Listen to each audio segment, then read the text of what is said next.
Au nom du Père et du Fils et du Saint-Esprit, ainsi soit-il. Notre Père qui êtes aux cieux, que votre nom soit sanctifié, que votre règne arrive, que votre volonté soit faite sur la terre comme au ciel. Donnez-nous aujourd'hui notre pain de chaque jour. Pardonnez-nous nos offenses, comme nous pardonnons à ceux qui nous ont offensés. Et ne nous laissez pas succomber à la tentation, mais délivrez-nous du mal, ainsi soit-il. Saint Pilice, au nom du Père et du Fils et du Saint-Esprit, ainsi soit-il. Bien, nous poursuivons l'étude des écrits de Saint Pilice et nous abordons maintenant des lettres qu'il a écrites en 1907, début 1907. Tout d'abord, une lettre du 6 janvier 1907 adressée aux cardinaux, aux évêques de France, au clergé et au peuple français. Vous remarquerez que depuis qu'on étudie les écrits de Saint Pilice, la France est à l'honneur, si je puis dire, malheureusement. Donc Saint Pilice écrit une nouvelle fois, s'adressant à l'Église de France, pour la soutenir dans ses épreuves et pour la consoler dans sa douleur. Il redit la consolation qu'il ressent au milieu de ses tristesses, à savoir leur attachement inébranlable à l'Église, leur fidélité indéfectible au siège apostolique et leur union forte et profonde qui règne parmi eux. Parmi eux, je rappelle que cette lettre s'adresse aux cardinaux, aux évêques, au clergé et au peuple français.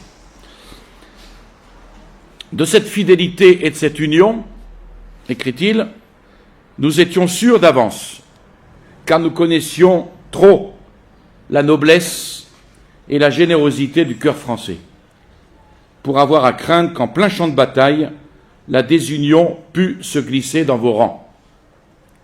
Alors évidemment, c'est une formule qui touche un petit peu, qui n'est pas empruntée, pas du tout. Le recours à Dieu est ici d'autant plus nécessaire que, loin de s'apaiser, la lutte s'accentue et elle va sans cesse s'étendant. C'est le principe, j'allais dire, de la laïcité. La laïcité équivaut à la persécution. Elle enchaîne la persécution. Ce n'est plus seulement la foi chrétienne qu'on veut à tout prix déraciner du milieu des cœurs, c'est encore toute croyance qui, élevant l'homme au-dessus des horizons de ce monde, reporte surnaturellement son regard lassé vers le ciel. Un peu comme aujourd'hui. C'est plus la foi catholique qu'on veut déraciner, c'est toute croyance pour se limiter à la société mercantile.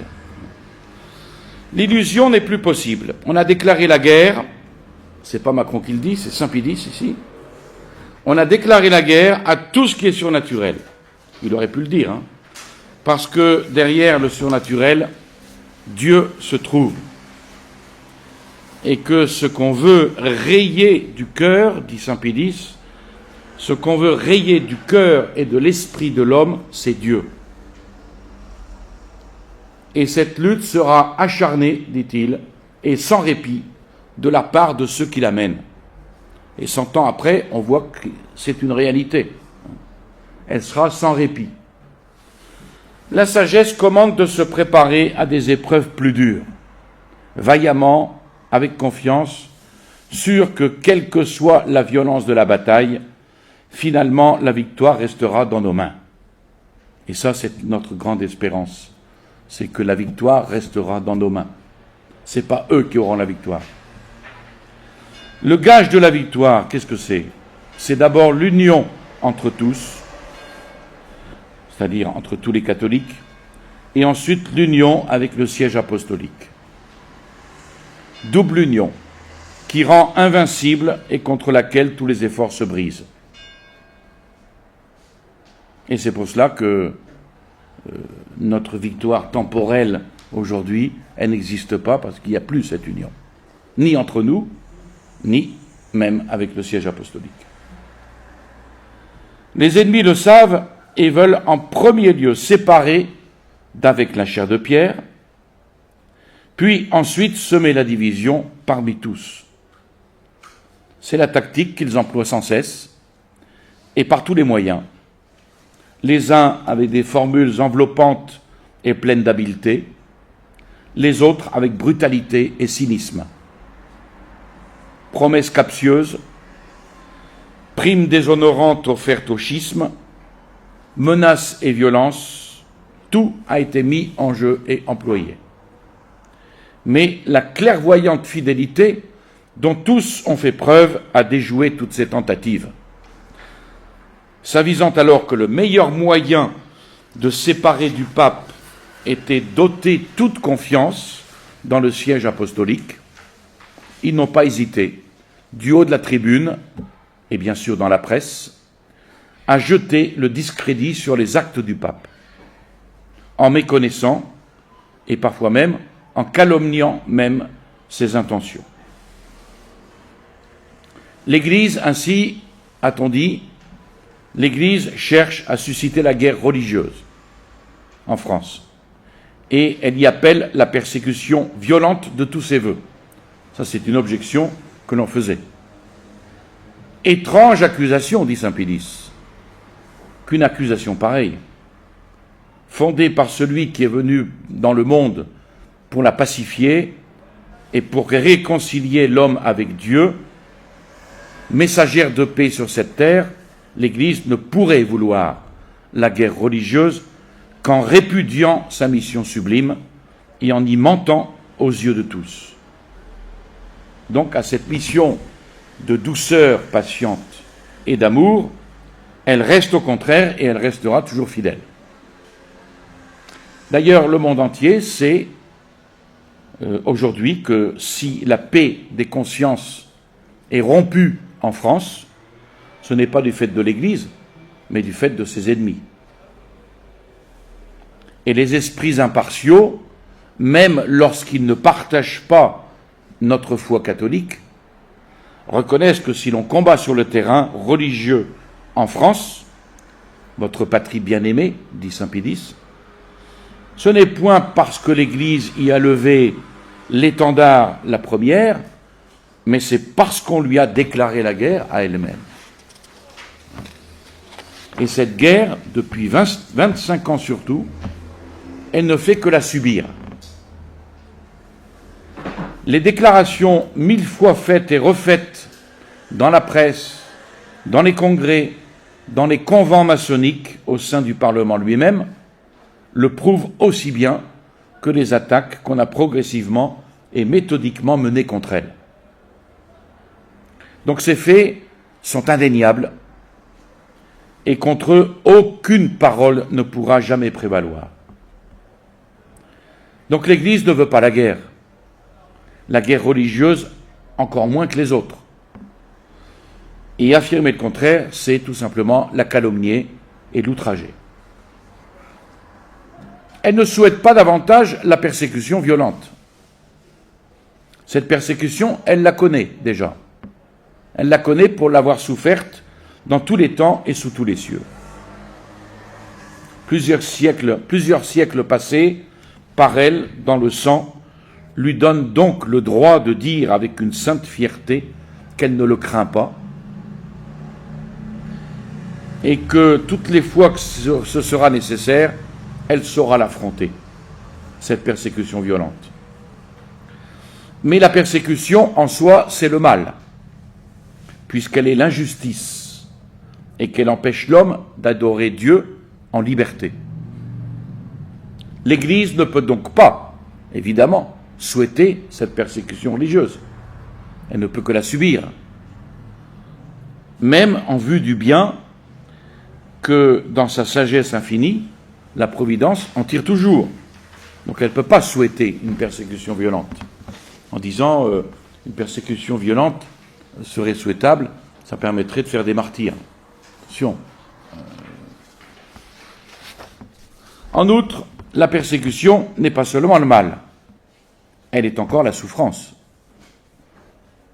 Et c'est une raison nouvelle pour laquelle, par pitié pour ses enfants, l'Église, qui est la meilleure des mères, ne la désirera jamais. Donc elle ne peut pas désirer cette persécution violente parce que c'est un mal, et on ne peut pas désirer un mal, et aussi à cause de la souffrance que ça engendre. Certains auront la force de la foi pour supporter, d'autres non. Il y aura d'autres qui sont plus faibles, risquent peut-être de perdre la foi à cause de ça. Donc on ne peut pas le souhaiter. Du reste, cette persécution à laquelle on lui reproche de vouloir pousser et qui se déclare bien décidé, et qu'on se déclare bien décidé à lui refuser, on la lui inflige en réalité. N'a-t-on pas, tout dernièrement encore, expulsé de leurs évêchés les évêques, même les plus vénérables, et par l'âge et par les vertus? N'a-t-on pas tout dernièrement encore chassé les séminaristes des grands et des petits séminaires, commencé à bannir les curés de leur presbytère? Qu'est-ce que ça s'appelle, ça, si ce n'est une persécution violente? Tout l'univers catholique a vu ce spectacle avec tristesse. Et sur le nom qu'il convenait de donner à de pareilles violences, il n'a pas hésité. En ce qui touche les biens ecclésiastiques, dont on accuse le pape d'avoir abandonné, il faut remarquer que ces biens étaient pour une partie le patrimoine des pauvres, et le patrimoine le plus sacré encore, celui des trépassés. Il n'était donc pas plus permis à l'Église de les abandonner que de les livrer. Elle ne pouvait que se les laisser arracher par violence. Personne ne croira du reste qu'elle ait délibérément abandonné, sinon sous la pression des raisons les plus impérieuses, ce qui lui avait été ainsi confié et ce qui lui était aussi nécessaire pour l'exercice du culte, pour l'entretien des édifices sacrés, pour la formation de ses clercs, des séminaires, et pour la subsistance de ses ministres. Donc c'est perfidement mis en demeure de choisir entre la ruine matérielle et une atteinte consentie à sa constitution, qui est d'origine divine, qu'elle a refusé, au prix même de la pauvreté, de laisser toucher en elle à l'œuvre de Dieu. On lui a donc pris ses biens. On lui a volé ses biens, elle ne les a pas abandonnés. Par conséquent, déclarer les biens ecclésiastiques vacants à une époque déterminée, si à cette époque l'Église n'a pas créé dans son sein un organisme nouveau, soumettre cette création à des conditions en opposition certaine avec la constitution divine de cette Église, mise ainsi dans l'obligation de les repousser, attribuer ensuite ces biens à des tiers comme si c'était devenu des biens sans maître, et finalement affirmer qu'en agissant ainsi, on ne dépouille pas l'Église, mais qu'on dispose seulement des biens abandonnés par elle, ce n'est pas simplement raisonner en sophiste, dit saint Pédis, c'est ajouter la dérision à la plus cruelle des spoliations. Spoliation indéniable. Spoliation indéniable, du reste, et qu'on chercherait en vain à pallier en affirmant qu'il n'existait aucune personne morale à qui ces biens puissent être attribués. C'est le comble. Car l'État est maître de conférer la personnalité civile à qui le bien public exige qu'elle soit conférée, aux établissements catholiques comme aux autres, et dans tous les cas, il lui aurait été facile de ne pas soumettre la formation des associations cultuelles à des conditions en opposition directe avec la constitution divine de l'Église qu'elles étaient censées devoir servir. Or, c'est précisément ce que l'on a fait relativement aux associations cultuelles. la loi les a organisées, ces associations, de telle sorte que ces dispositions à ce sujet vont directement à l'encontre des droits qui, découlant de sa Constitution, sont essentiels à l'Église, notamment en ce qui touche à la hiérarchie ecclésiastique, qui est la base inviolable donnée à son œuvre par le divin maître lui-même. De plus, la loi confère à ces associations cultuelles des attributions qui sont de l'exclusive compétence de l'autorité ecclésiastique. Donc ici, il y a encore une autre usurpation.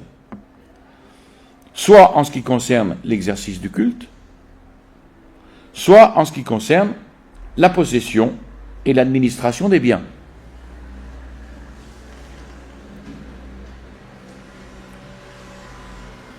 Donc, attribution, vous avez un exemple d'attribution qui est de l'exclusive compétence de l'autorité ecclésiastique.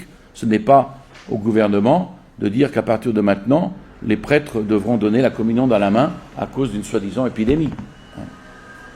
Et là, c'est une ingérence de l'État dans des affaires purement ecclésiastiques. Enfin, non seulement ces associations cultuelles sont soustraites à la juridiction ecclésiastique, mais elles sont rendues justiciables de l'autorité civile. Donc ça n'appelle pas ça une mainmise, une persécution, je ne vois pas comment on peut l'appeler. Voilà pourquoi saint Pie X a été amené à condamner ces associations cultuelles, malgré les sacrifices matériels que cette condamnation emportait. Alors on l'a accusé de parti pris, on l'a accusé d'inconséquence. Il a été dit qu'il avait refusé d'approuver en France ce qui avait été approuvé en Allemagne.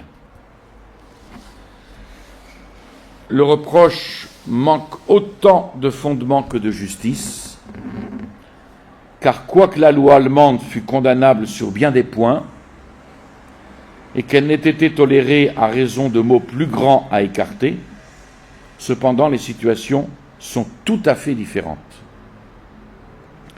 Et cette loi reconnaît expressément, la loi allemande, la hiérarchie catholique, ce que la loi française ne fait point.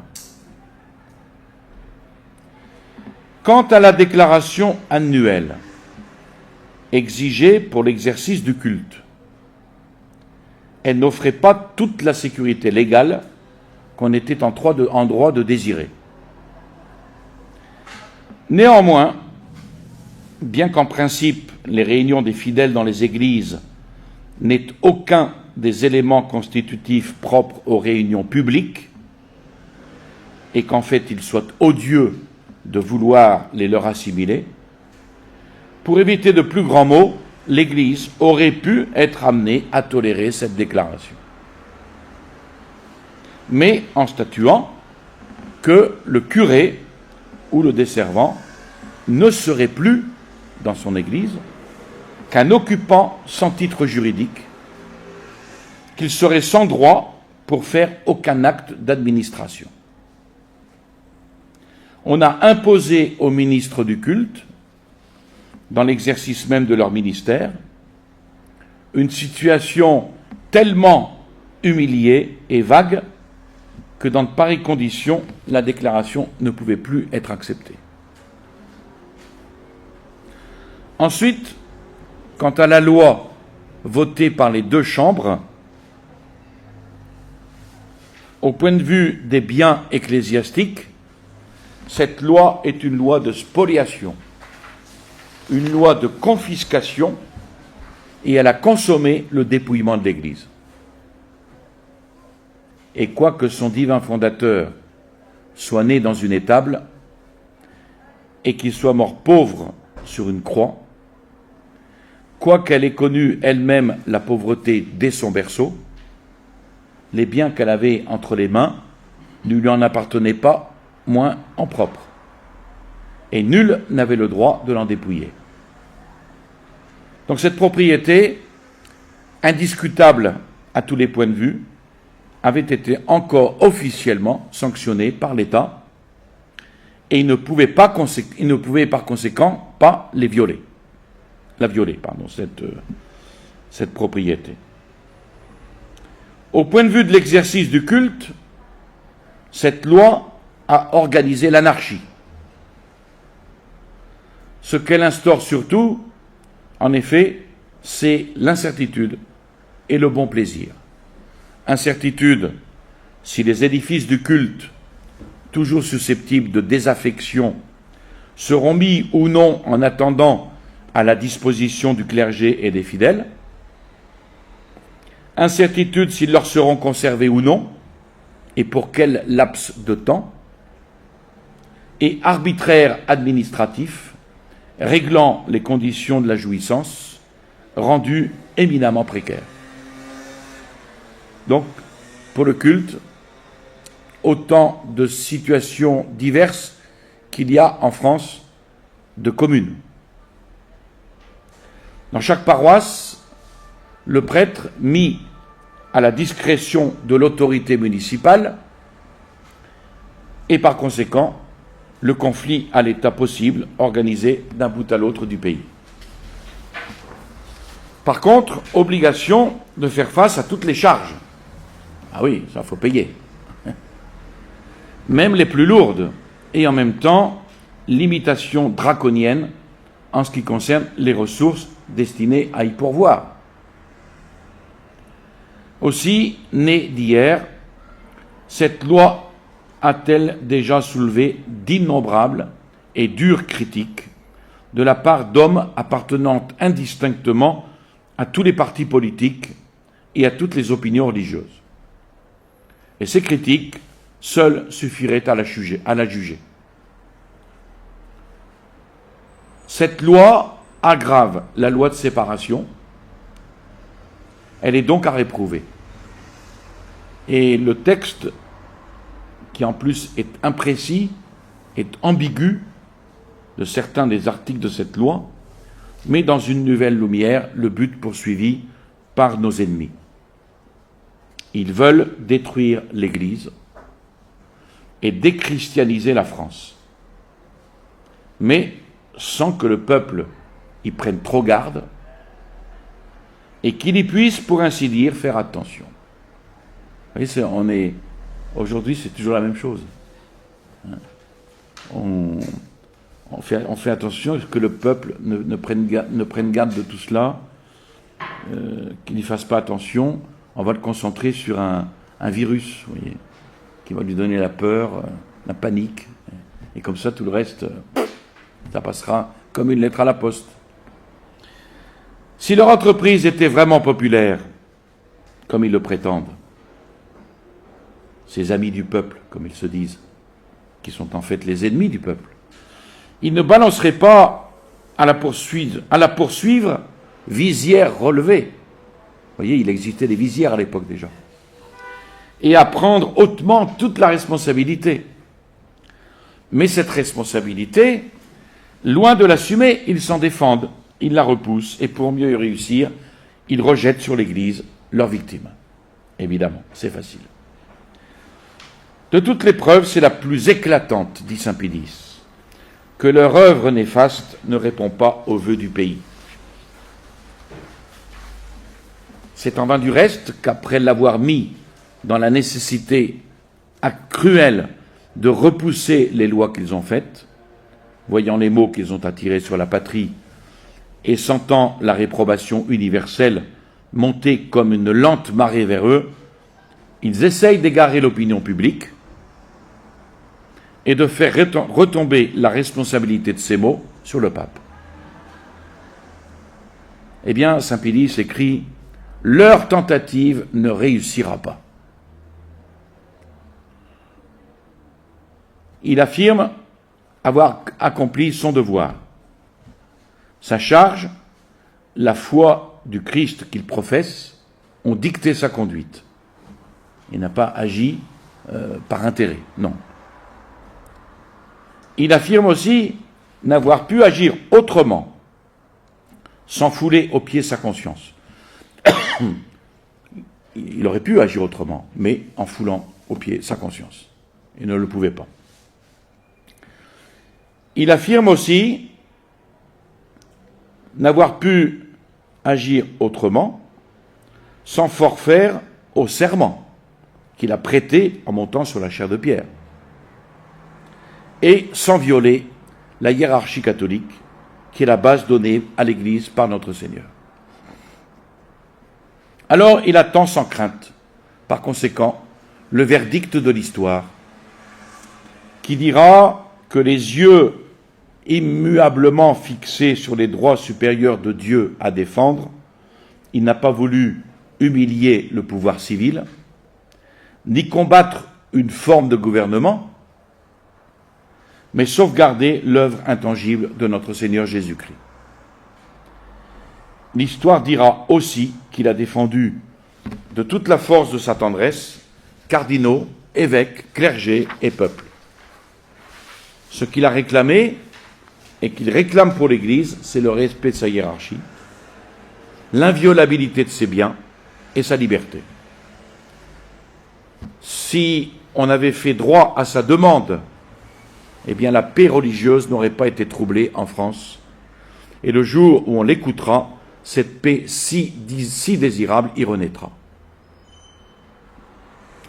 L'histoire dira enfin que, si, sûr d'avance de la générosité magnanime des cardinaux, évêques, prêtres et du peuple français, il n'a pas hésité à leur dire que l'heure des sacrifices avait sonné, c'était pour rappeler au monde, au nom du Maître de toutes choses, que l'homme doit nourrir ici-bas des préoccupations plus hautes que celles des contingences jouissables, périssables de cette vie.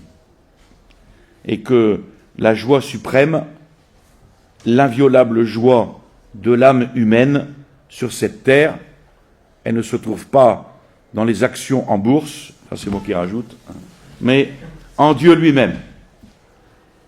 C'est le devoir surnaturellement accompli, coûte que coûte, et par là même Dieu honoré, servi, aimé, malgré tout. Et tout ça, le peuple ne le comprend plus. Voilà, c'est une belle lettre. Ensuite, nous passons à... J'ai tiré le maximum que je pouvais de certaines autres lettres, le plus intéressant. Tout d'abord, une lettre au directeur provisoire de l'Union économico-sociale pour les catholiques italiens, du 20 janvier 1907. Donc après avoir loué leur action, l'action de cette union, Saint Pie X rappelle que si cette union espère un développement prospère, il est nécessaire que l'esprit religieux pénètre toujours davantage, fortifie et anime leur œuvre. Cette union économico-sociale pour les catholiques italiens, cette union est destinée au bien temporel du peuple, c'est vrai. Mais, et en soi c'est pas mauvais, évidemment, mais elle ne doit pas se renfermer dans le cercle étroit des intérêts économiques. Elle doit se proposer le très noble dessein de restaurer la société et de développer, en ayant comme objectif, la sage organisation de la société humaine. Tout à fait. Or, la religion, étant la gardienne jalouse de la loi morale, la dite loi morale étant le fondement naturel de l'ordre social, il s'ensuit que pour rétablir l'ordre dans la société bouleversée, rien n'est plus nécessaire que de remettre en honneur les principes religieux. Et ça, c'est ce qu'on oublie toujours, c'est que la religion, c'est le fondement naturel de l'ordre social. La religion étant la gardienne de la loi morale elle-même fondement naturel de l'ordre social, il s'ensuit que. Aussi, pour satisfaire plus pleinement à cette charge, elle doit, cette union, consacrer toujours ses plus grands soins à marquer de l'empreinte chrétienne tout le mouvement qu'elle dirige. En agissant ainsi, elle n'aura pas seulement en vue le bien commun, mais aussi celui de ses associés. C'est-à-dire, on n'aura pas seulement en vue le bien commun de la société, mais le salut de chaque âme. Et notamment en procurant leur avantage matériel, ce qui n'est pas interdit évidemment, ils chercheront à sauvegarder leurs intérêts spirituels.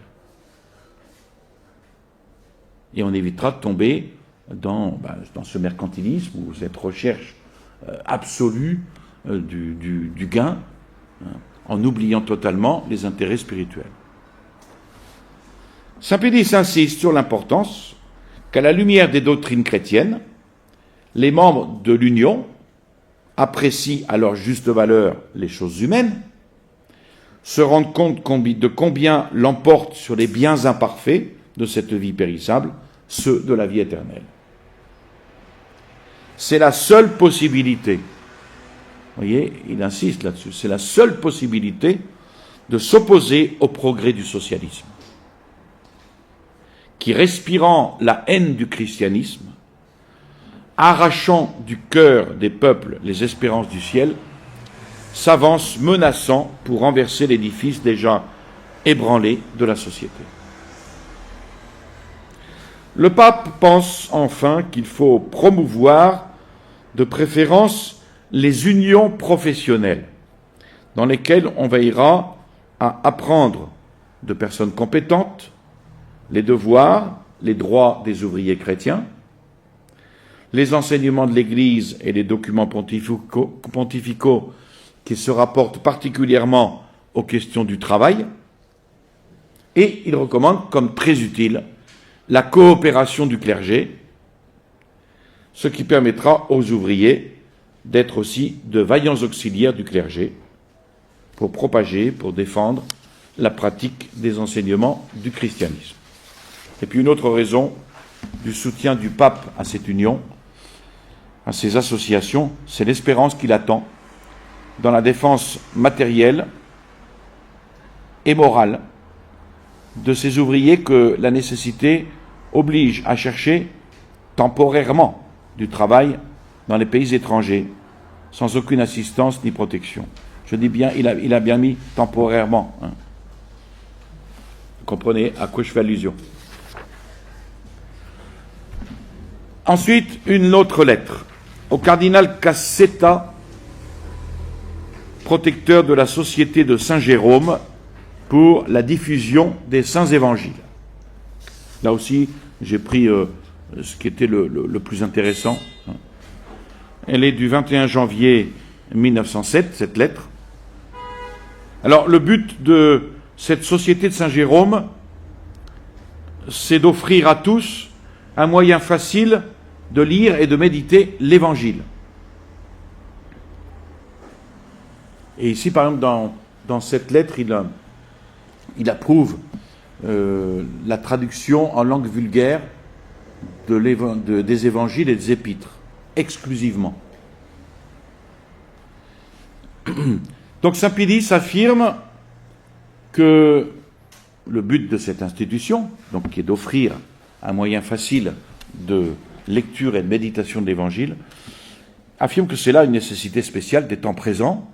On est en 1907, évidemment, on dirait plus la même chose aujourd'hui, où l'avidité de la lecture est beaucoup plus grande qu'autrefois et conduit souvent à des excès dangereux. Ça, c'est toujours vrai pour aujourd'hui.